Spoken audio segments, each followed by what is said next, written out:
इस समय हम बाबा जित्तो और बुआ कौड़ी जी के दरबार में पहुंच चुके हैं। सबसे पहले आपको दर्शन करवाएंगे और दर्शन करवाने के बाद क्या कुछ इतिहास है, किस तरह से हमेशा जो है किसानों के हित में बाबा जित्तो जी खड़े होते थे, अन्याय के खिलाफ जो है हमेशा वो खड़े रहते थे कि किसी के साथ भी अन्याय नहीं होना चाहिए।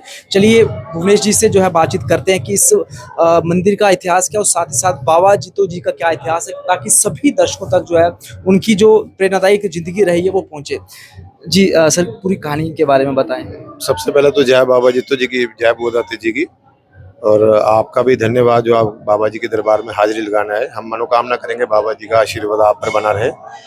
तो इनका मैं इतिहास जो है बाबा जी का वह संक्षिप्त में बता देता हूँ आपको। ये घारकोट के रहने वाले थे, एक गरीब किसान थे। तो वहाँ पे ये लगातार इन्होंने घारकोट में जब रहते थे तो 12 साल माता वैष्णो की लगातार भक्ति की इन्होंने, जिससे प्रसन्न होकर माता ने इनको दर्शन दिए और आशीर्वाद के रूप में कहा कि आप मांगिए, जो मेरे से मांगते मैं आपको दूंगी। तब बाबा जी ने कहा कि माता मुझे कुछ नहीं चाहिए, मैं चाहता हूँ कि आप मेरे अंग संग रहें। तब माता जी ने आशीर्वाद के रूप में माता ने कहा कि मैं 5 साल आपके घर में कन्या के रूप में रहूंगी और उसके बाद कुछ ऐसी घटना घटित होगी जिसके कारण आपको भी अपना शरीर त्यागना पड़ेगा और मैं भी अपना शरीर त्याग दूंगा। तो जब वो माता ने बाबा जी के घर में जन्म लिया तो उनकी एक चाची थी, चाची जोजा, और उनके बच्चे थे, लड़के थे उनके। वो बड़ा तंग करते थे बाबा जी को। उन्होंने मारने की भी 2-3 बार कोशिश की तो माता के आशीर्वाद से वो उनको कोई हानि नहीं पहुंची। फिर उन्होंने तंग आके बाबा जी ने वो जो है घारकोट छोड़ के जम्मू में आ गए। जम्मू में यहाँ पे थे राजा वीर सिंह। तो तब वो गरीब किसान थे बाबा जी, यहाँ पे कोई इनका था नहीं। तब उन्होंने जाके जो है राजा से आग्रह किया कि मुझे जो है कोई कृषि योग्य भूमि जो है दे दी जाए। तो राजा ने उनको, ये शामजा गांव है साथ में, वहां पर उन्होंने कहा कि बंजर भूमि थी। उन्होंने कहा ये गरीब किसान है, ये भाग जाएगा तो ये कहाँ कर पाएंगे खेती। तो उन्होंने कहा कि जाके तो वहां पे आप वो कर लीजिए। तब जो है बाबा जी ने राजा ने उनको जो है वो भूमि जो है वो दे दी बाबा जी को। बाबा जी ने आए जब यहाँ पे तो वो देखा बंजर भूमि। बंजर भूमि में बाबा जी ने जो है वहाँ पे जब अपनी मेहनत की और माता का आशीर्वाद था तो वो फसल जब लगाई तो वो फसल पूरे राज्य की अव्वल दर्जे की फसल तैयार हुई। जब वो फसल तैयार होगी तो बाबा जी ने आग्रह किया राजा को कि आप आइए।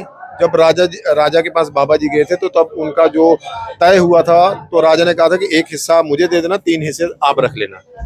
उसी उसी जो उनके आपस में तय हुआ था बाबा जी का और राजा के, उसी के मद्देनजर रखते हुए बाबा जी ने सबसे पहले राजा को आग्रह किया कि आप अपना हिस्सा ले जाएं, जिसके बाद जो बचेगा उससे मैं जो बीज जिससे उधार लिया है उसका वापस करूंगा और जो बचेगा उससे अपना गुजर बसर करूंगा। लेकिन राजा लालची हो चुका था। राजा ने अपने दल बल के साथ जो है वहां पर आके जो है फसल को इकट्ठा करना शुरू कर लिया। बाबा जी ने आग्रह किया हाथ जोड़कर, लेकिन वो नहीं माना।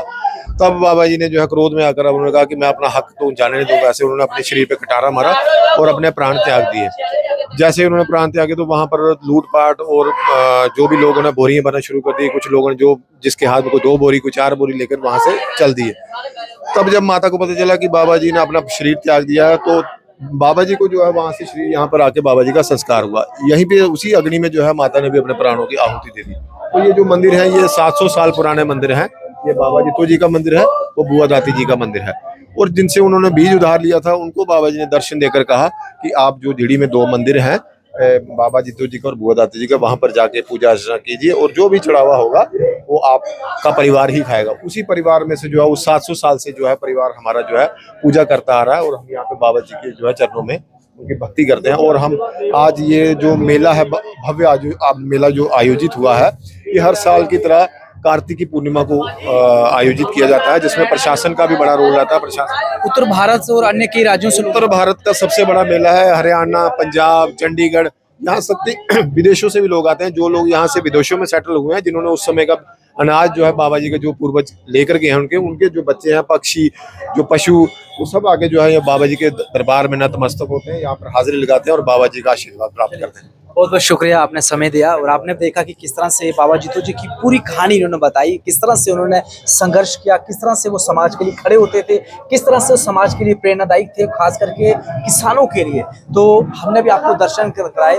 इसी के साथ वीडियो को जरूर शेयर कीजिए ताकि सभी तक जो है उनके इस जीवन के बारे में जो है पता चल सके।